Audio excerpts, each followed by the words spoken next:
Hello and welcome to Unprofessional Engineering. My name is James. You got Luke. Luke, today we're covering architectural acoustics. Yeah. Acoustics.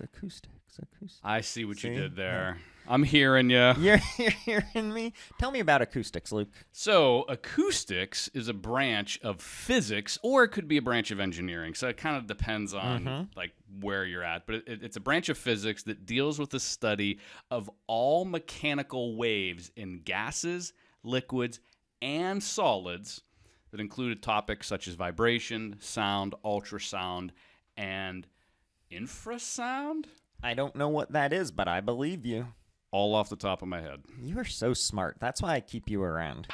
I took a class at the wonderful Pennsylvania State University all about acoustics. It was one of my 400 level elective courses. Did you enjoy it? No, I did not. I did like that we went into this one like recording room that was all foamed up, and you just couldn't hear anything, and your voice didn't reverberate, it didn't bounce. It was crazy. But the class itself, not a lot of fun. One of the coolest videos I saw, perfectly related to this, I'm sure. is it's the quietest room on like the face of the earth. It's at some university. It's kind of like the room you're talking about. But what they do is they also shut the lights out. Ooh. And what they do is they time people to see how long they can stay in there. I think I may have told you this one before. And this guy's like, oh, I could stay in there for like an hour. I love quiet and solitude. And he goes in, and there's absolutely no sound, there's no light, there's no anything. He goes in, and he's recording himself like talking. He's like, oh, it's been at least 5 minutes, at least 10 minutes, at least 20. I've been in here like 2 hours. He comes out, it's like 4.5 minutes later, and he's like, because you lose if you think about it, if you can't see anything, you can't hear anything, like you lose all perception of time, because you don't even get like the bouncing of your voice off the walls to understand that like how long the sound travels and bounces back. I mean, you lose all perception. He could have swore it was like hours, and it was literally minutes. It's like those sensory deprivation pods. Yeah. Would you do that? I don't think I would. I'm not into that. My brain kind of just runs too much. I'd think about work too much and like we don't want stuff that like then. that. Yeah. All right, let's move on with some of the basics of acoustics. How about that? Shoot. So, just a few definitions to really engineer this thing up. How about that? Sound is an energy that is propagated by vibration in an elastic medium, such as air or water or building materials. Could be a solid, too. Right, which is what we're going to be focusing on here. Wavelength is also important here with acoustics. The distance a sound wave travels during one cycle of vibration. And for all of you math folks out there, wavelength equals velocity of sound divided by frequency of sound. Yeah, pretty much. Do you remember that stuff? No. Maybe this could be one of our engineering 101s. I should have suggested that. You should have. Next time. Next time. So then there's the decibel scale. So I guess we've all heard of like, this is 100 decibels, or a jet engine is so many, or a rock concert, or things like that. But I never actually thought about what it is. So the decibel scale is used to measure sound intensity. So in decibel scale, 1 is the minimum intensity of the sound, and there's just a whole bunch of information about that. But anyways, how loud something is on a certain scale. James Decibel is who that's named after. Is that right? Nope, just made it up. Oh. I totally fell for that, too. Thanks a lot. Sorry. The inverse square law. So this is another one that we could do during our Engineering 101 episode that I promise we will or will not do. So the sound intensity decreases at a rate inversely proportional to the square of the distance from the sound source. Off the top of my head. I remember that from my acoustics class. So I equals W divided by 4 pi r squared, where I is the sound intensity in watts per square centimeter, and W is the sound power in watts. R is the distance from the source. So pretty easy calculation. It's essentially the closer you are to the initiation of the sound, the louder it is. The further away you are, the less loud it is. Yeah, pretty much how that rolls. Gotcha. Then there's sound propagation. So the reason this is important for us is because unlike if you're just talking to a person face to face, even though all of these things still factor in a building, this is extra important because you have sound directly coming at you, reflecting, diffracting, and diffusing. Yeah. Can you spell all those? No, I can't spell. I didn't think so. Direct, maybe. The rest of them, no chance. So direct reaches the receiver directly from the source, obviously. Mm-hmm. Reflection is when it bounces off of a surface. So in the buildings we're talking about, the theaters and whatnot, or theaters, they are all designed, hopefully, so that things bounce perfectly towards people to amplify. And sometimes they're terrible. Sometimes they are. I'm going to actually get into a story of a $20 million mistake. So that'll be fun.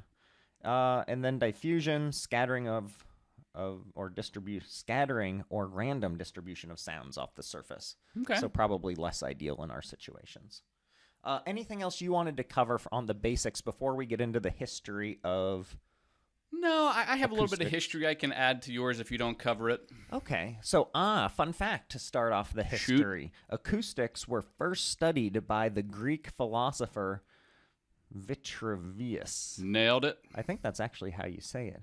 During this time, the primary performance venue was the outdoor amphitheater? Nailed it. Amphitheater? Amphitheater? I say amphitheater. Well, the outside theater, which was the predecessor of the Colosseum in Rome. So this dude was studying this stuff a long time ago. Mm-hmm. Long time ago. So the ancient open amphitheaters in the Greek-Roman era present the earliest forms of these types of buildings to help with the communication of primarily like theatrical performances and music for larger audiences for people of that time. So I guess I never really thought about that. I always think of like European, like UK Shakespeare kind of theaters. Yeah. Like the Globe, which is one of my favorites, the remake of it. You've been there? Yeah, I've been there like 4 times. What have you been to the Globe for? Because it's cool. What are you traveling to Europe that many times for? Because I have all this podcast money that I have to spend. Man. I gotta get me some of that. Yeah, you've never been to London, right? I have. No, I've been to UK, but I was in Birmingham. Yeah. All right, so mostly located around the Mediterranean, these old theaters were built in almost every major European city, the Middle East as well, Northern Africa, and all around. We're going down by the casino on the river. We do. Yeah. Just a little one, right? Yeah, it's probably seats like 150 people. I don't know if it was naturally occurring or not, but it's there. It's a nice little amphitheater. We're gonna have to have someone tell us how to pronounce that. Okay. So nearly 1,000 of these buildings were identified. So that's a lot of them scattered across Europe and its neighboring areas. That's kind of nice. So these theaters appeared during a whole bunch of ages where philosophy was really important, mathematics, geometry. And around the 6th century BC is when they started building these things. That's forever ago. That is forever ago. That's forever ago. And so, of course, the mathematics and geometry were very important to try and design these things properly so that the sound reflected and refracted and reverberated and all those words. More gooder is what we're going to go with. More gooder. But it's also, the philosophy was also a big part of it because they needed a place to go philosophize. Yeah. So they could then reach more people with their speech. So that's why a lot of these were designed. The birthplace of the ancient tragedy.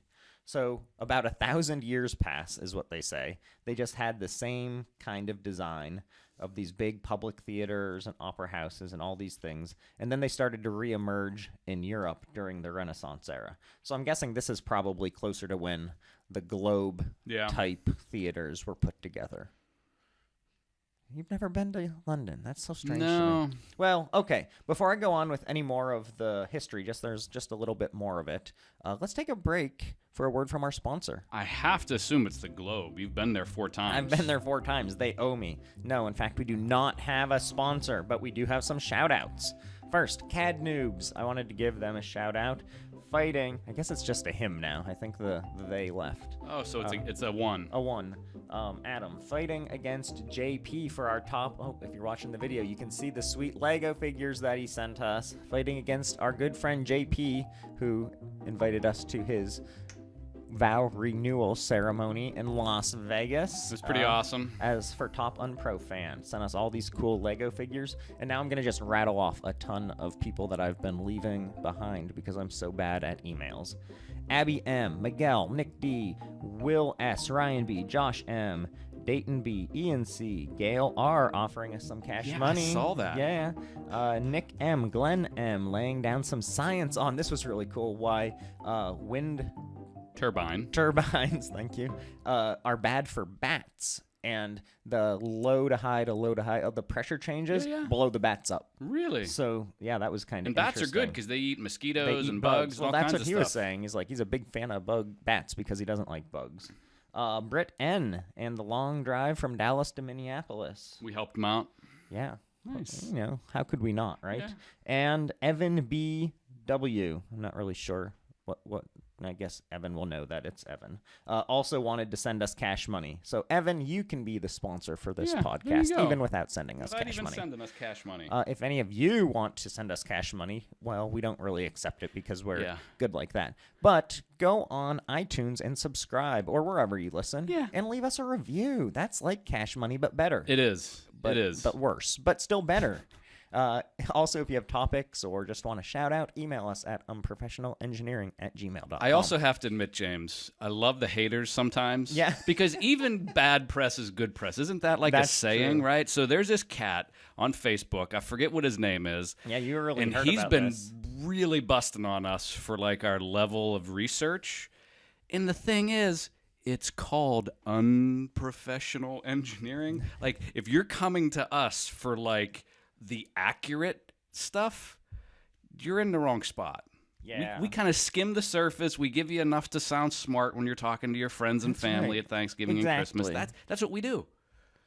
We're not smart, but we arm them with everything they need to sound smart. Appear smart. That's the trick, right? Yes, it is. Let's get back to it. All right.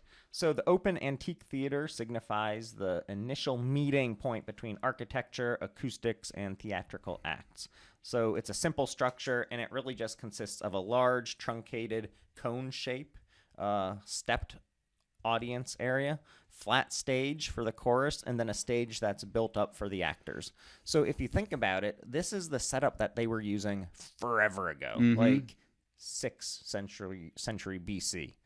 And it's the setup we're still using. Yeah, now. I was just at a show the other day. We went and saw Hairspray at some local theater. Really? And they had the band down front, the people up top, kind of a sloped floor so that the sound kind of traveled up. It's the exact same as like 1 billion years ago. Yeah, it's really interesting. Now, of course, we probably have a little more science that goes into it now. Shape, size, material. Right, but they've done studies on some of the old theaters that are out there, indoor and outdoor, and it just shows that these people knew what they were doing. Like, it wasn't just a guessing game for them to put these together. The sounds it's almost set up perfectly as if they had the technology of today. So really amazing stuff that they were doing back in the day. A fun fact for you, though, to wrap up my part of the history, what might be surprising is that the environmental bias is written into music. So a good example of this, so like what your surroundings are and your surroundings of the time. So an example is centuries-old organ music sounds best when it's reverberating off of stone walls in cathedrals. So since most organs were found in massive churches back in the day, or probably even today, right? The composers wrote the music specifically tuned for those giant stone cathedrals. So I think that's really crazy that the people that are actually creating the music were also taking into account the way these instruments sounded in their surroundings. Yeah, like you can't take that organ and like play it in your living room. It's going to sound totally different. Right. Gotcha. I wouldn't want it played in my living room anyways, but do you play any instruments? No. Nah, me neither. Takes practice and patience and being good at stuff. No Fun fact. Ooh, hit the me. first application of modern scientific methods for architectural acoustics was carried out by Wallace Sabin in the Wally, good old Wally, in the Fogg Museum lecture room, and he then applied this knowledge to design the Symphony Hall in Boston.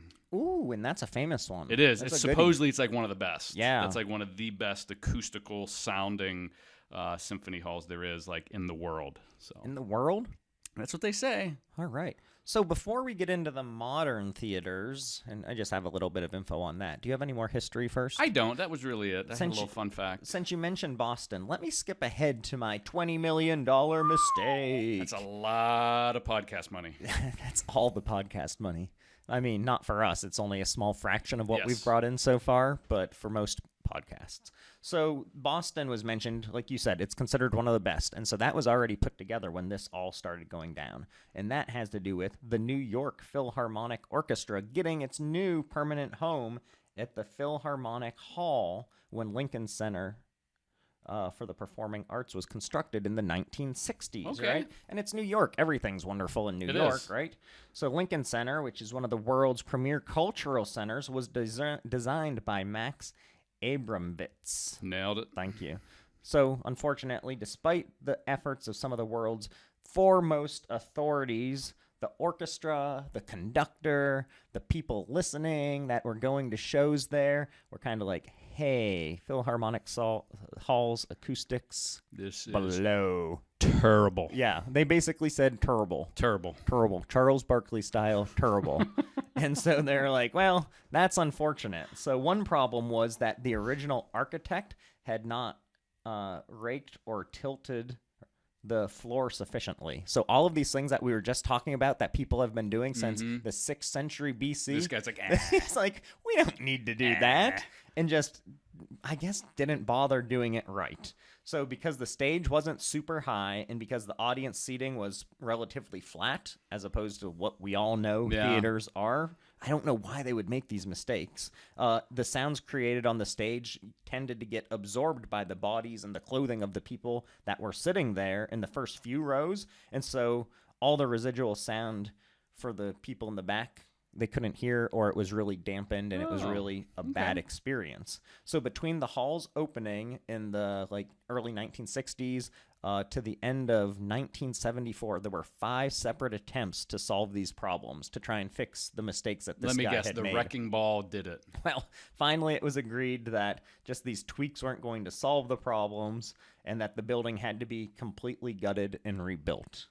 Architects Philip Johnson and John Berge. Yep, nailed it. Got the redesign assignment, and they brought in Columbia University's Cyril Harris, who is apparently in acoustics, maybe still is. Everybody an knows acoustics Cyril. Expert. Is that true? Yeah. In the field, like you. field. Right. Who urged the architects of the hall be gutted and rebuilt, basically, like you said, from the ground up. Yeah. And that's unfortunate. It took about $20 million to redo the concert hall. So the mistake isn't just the $20 million. It's the original building of the thing. The $20 million to redo it. And, nicely, it was renamed for Avery Fisher, who was the pioneering audio inventor in 1976. They also had several more acoustical facelifts over that time, which was another $7 to $10 million. So there's $30 million plus the original construction cost to get this thing, which still sounds much poorer than most other halls out there. And the crazy thing too is think about all the people in all those years that they were buying ticket money to go listen to a bad show as well. Yeah. So they probably had really bad attendance after a short time too. So I have, it seems like you focused on theaters. I did. I kind of focused just on general architectural stuff. Okay.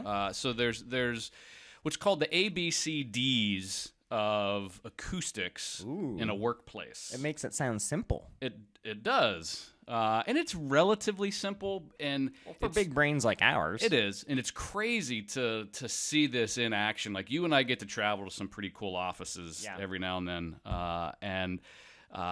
They do this, and you don't even realize what they're doing. So the ABCDs are first, and this is in order of priority, the way I read the article. Okay. So the first thing you want to do is you want to absorb the sound. So that's the A. And you're going to do this with drapes, carpets, ceiling tiles, things that are going to actually soak in that. And I'll talk about the different types of absorbers. The next thing you want to do is you want to block it. So these are going to be panels. So if you ever go into an office and they have those vertical panels, it's not just for privacy. It's to actually block my stupid loud voice. From you do have a stupid loud voice. Yeah, I know. Interrupting the person. Or Dan, you know who you are, in the Novi office. you're just so loud on the phone. I mean, true. And then he stands up and walks around with a remote headset on, so it kind of defeats the purpose. But so the B is block. C is cover up, and I never thought of this, but when you hear like that white noise sometimes, so if you go into offices, that's actually just to cover up just general noise pollution. The white noise drives me nuts once I realize it's there. Yeah. Like, 9 times out of 10, I don't even notice it, but then it's all I can focus on. The minute you notice it, it's like, And then finally, so C is cover up, and then D, the last one, is diffuse. So if you can't do any of these other things, then what you need to do is you need to spread that sound energy in as many directions. And you talked about that a little bit. So those are the 4 A, B, C, Ds. So absorb first, absorb, block, cover up, diffuse. It's amazing, the absorb one, in particular for me, in our sweet recording setup here, we've noticed huge differences between when we have things blocking the sound, like giant teddy bears, or nothing. We got rid of the giant teddy bear, so I had to bring in the futon mattress. Yeah. But it does make a big difference. Huge difference. Remember when we brought the bear in because we needed something to block? I was like, this sounds terrible, so we threw the bear on my teeter. That's very interesting. Good job, Luke. Thank you very much. Okay, before we go any further, I think we do need to take a break for this week's Luke's Rant. Okay, this one is directly related to sound. All right. You ready? Apple AirPod Apple Pro. Pro. So I don't they know came what out. this is. Okay, so I'm going to educate you. They're relatively new. These are Apple AirPod Pros. So these are the wireless AirPods, and they now have noise cancellation in them. So they're a lot bigger. They have the little cuppy things on them, so they kind of go into your ear rather than just sit there like the typical AirPod. And they have noise cancellation, and it's like, oh, great, noise cancellation. You're asking to get hit by a car. It only lasts like 4 hours with noise cancellation on. Wow. That's not even a long flight. That's not a flight, yeah. You know, so it's not that. They are bigger and bulkier because they have to have more stuff in there to do the noise cancellation since they're still wireless. They're like $250, and they only give you 4 hours, and you know you're going to lose them.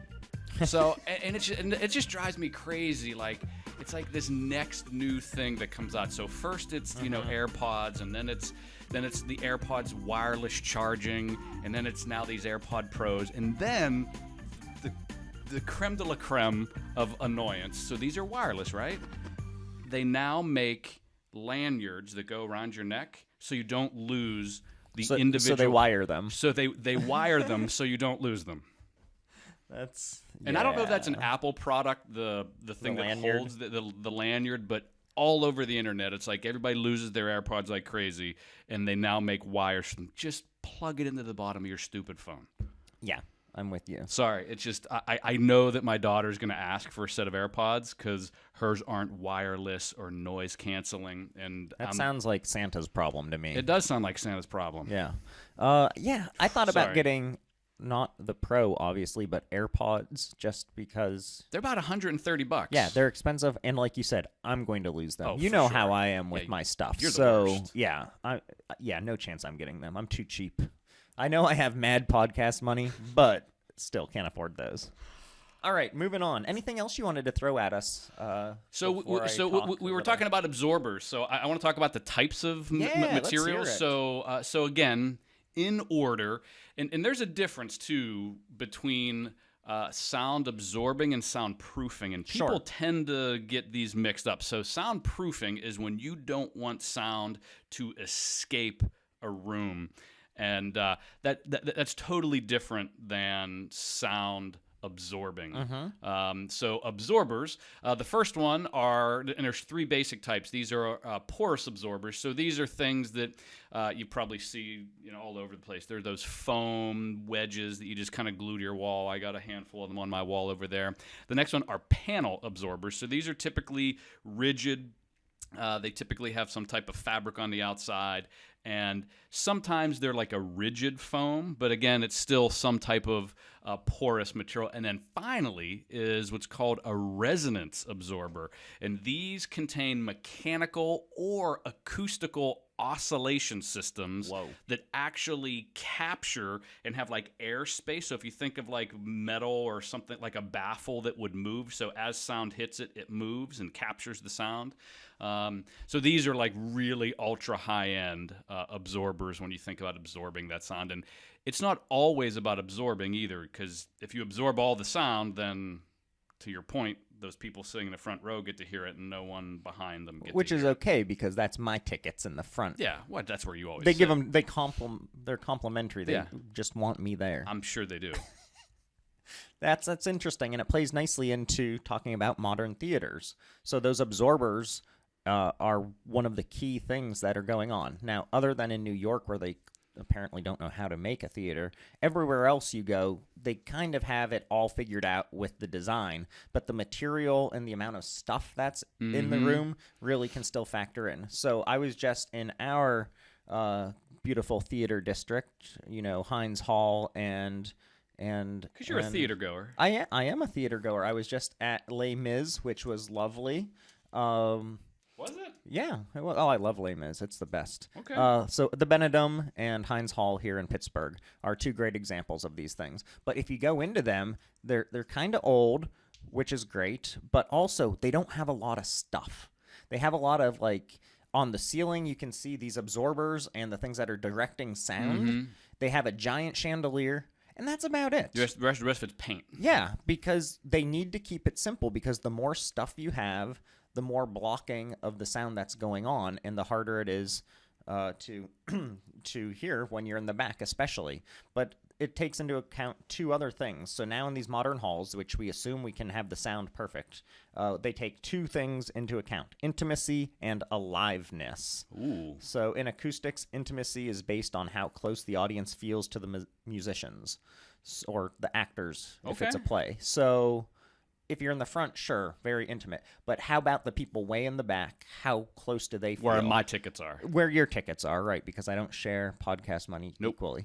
But just because you're way in the back doesn't mean that you don't feel like you're close to the music if the sound is good, like if it's set up properly. Obviously, you are further away, but you can still have a high intimacy score, we'll say. Gotcha. And so then there's the aliveness thing. So the aliveness is, again, how the music is reverberating and the delay between, like, it hitting a wall and getting to you, things like that. So the example that I saw was actually 3 key elements, and they called them different things, but my guess is depending on who you're listening to, where you did your research. So the 3 key elements that I found, one is what they call reverberance. So this is that feeling of the noise that you don't hear just the directional noise. You're hearing... That's maybe the aliveness, as I said. You're hearing the early reflection. You're hearing the late field or the reverb, the echo, that sort of thing.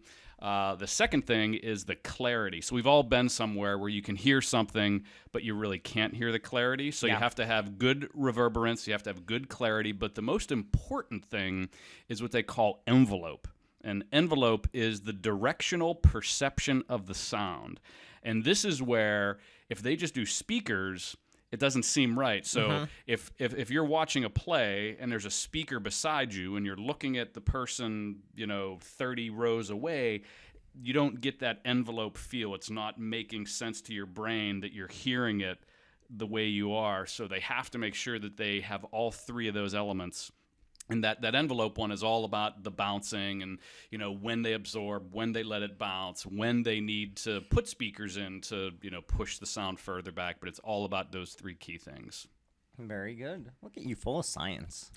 All right, so I know we're running out of time, but I wanted to talk about some famous amphitheaters. And theaters. So outdoor ones, I'm going to go with first. Red Rocks Amphitheater. You been there? I have not. I've heard a lot of people have been there and they love it. Yeah, everybody seems to love it. So it's about 10 miles west of Denver in Morrison, Colorado. Seats a little over 9,500 people. I thought it was small for some reason. That's a ton. I thought it was like 1,000. No, that's a lot. It also sits 6,450 feet above sea level, which is pretty crazy. The Grateful Dead love to play there. Okay. And Phish actually has been banned from playing there because somebody claimed that people that weren't able to get into the show started rioting or started a riot in that city, so they got banned. So if you want to go see fish, you should probably go take a bath because you probably smell because you're a dirty hippie. Look at you picking on Coop. My brother likes fish too, and he stinks. He does? Okay. Yeah, Coop, you need a bath too, apparently. Arneson River Theater in San Antonio. Have you been to San Antonio? Yes, I have. I have not. Once. I would like to, though. I'm told it's an awesome place. Good food. Good food? Yeah, that's kind of how I rate places. Well, then it's a good city. So seats about 800 on the banks of the San Antonio River, and they're on their famous river walk. So that's pretty cool. And you can see it kind of like going around as people are just sitting there, like the water's flowing as this is happening. Okay. It just adds to the scenery and the sound. The Hollywood Bowl in L.A. Okay. So Hollywood Hills are in the background. The big old Hollywood sign is there in the background. And what I thought was extra interesting about this is the original shell was designed by Lloyd Wright, who apparently... My boy, Frank. No, it's the son of Frank Lloyd Wright. Oh. Apparently he just named his son Lloyd. So that's interesting. That's very interesting. Then there is the Teatro Greco in Syracuse. Of course, Syracuse. Not New York, Sicily. 138-meter diameter. That's huge. Dating back to the 5th century BC. And it's still going strong. It's falling apart, but it's still going strong. And don't forget about the best one of all. Okay, let's hear it. Coca-Cola Star Lake Amphitheater. Is that what it is right now? here in Western... No, that's what it was originally. The last one, I don't know what it is now. Now it was some Key Bank, it was like Key Bank, but yeah. it'll always be Star Lake for me. Yeah, it's pretty something. It's really out there in Burgettstown. Burgettstown, that's the one. Shout out to Burgettstown. Okay, and then a few indoors. Some of the best that you might want to go hit. Toronto's Winter Garden Theatre Centre, part of the only operational double-decker theater in the world. Whoa. That's kind of interesting. Teatro Real de Madrid. That's a soccer team, isn't it? I think so. Okay. They play soccer in there. Football. So obviously in Spain, it's situated in the heart of the capital, opposite of the Royal Palace. And this was basically built just so the royals could go to shows. Because Gotcha. why wouldn't you do that? Of course, that's what I would do. The Metropolitan Opera House. So this is the one that's actually good in New York. Yep. So go to that one. It's the best theater in the USA, I'm told. So that's something. And then, of course, the Sydney Opera House. So it's probably best known for its exterior appearance, but it because actually it's sounds so good very inside? unique. Yeah, Okay. but the aesthetics are great outside, but the quality inside is amazing as well. Oh, Hit them all. Got to catch them all. yes. Pokemon. This was fun. I told you at the very beginning I didn't like this topic. I know and you now that did. we actually talked about it and you educated me, I'm digging it. I was impressed by the education that you gave me as well, and Huh? I appreciate that. Anytime. And your continued hate on AirPods. Hopefully you all learned something as well as how acoustics work and how theaters are built. If not, well, maybe try out another episode. Yeah. Well, until next time. See ya.